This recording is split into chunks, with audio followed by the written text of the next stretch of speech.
मित्रांनो, तुम्हाला सगळ्यांना माहिती आहे की गेल्या वर्षभरापासून इस्रायल आणि हमास यांच्यामध्ये जो संघर्ष चालला आहे, या संघर्षामुळं संपूर्ण मिडल ईस्टमधलं राजकारण डिस्टर्ब आहे आणि त्या संघर्षाचा फायदा घेऊन आपल्या देशामध्ये काही जे शांतिप्रिय लोक आहेत याचा फायदा घेऊ पाहत आहेत.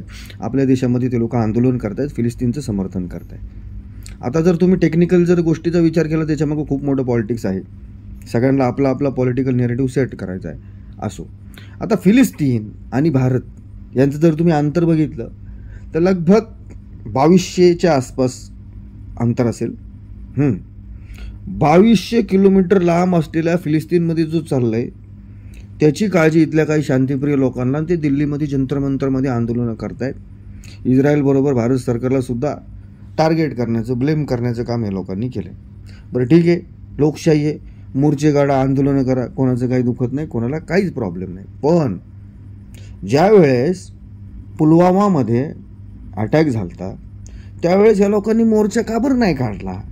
हे का बरं नाही दिसले जंतर मंतरमध्ये, आझाद मैदानमध्ये धरण्यावरती की पुलवामामध्ये झालंय ते चुकीचं झालंय?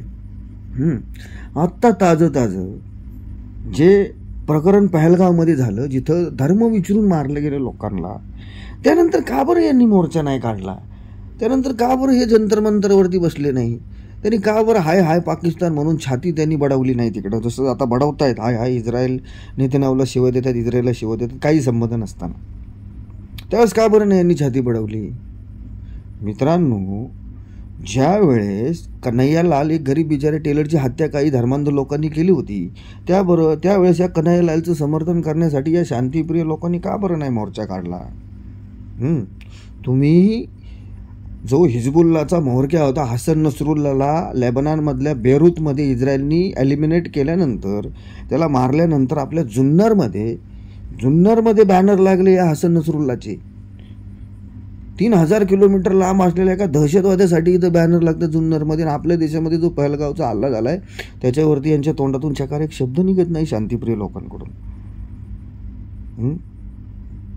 खूप भयंकर परिस्थिती आहे.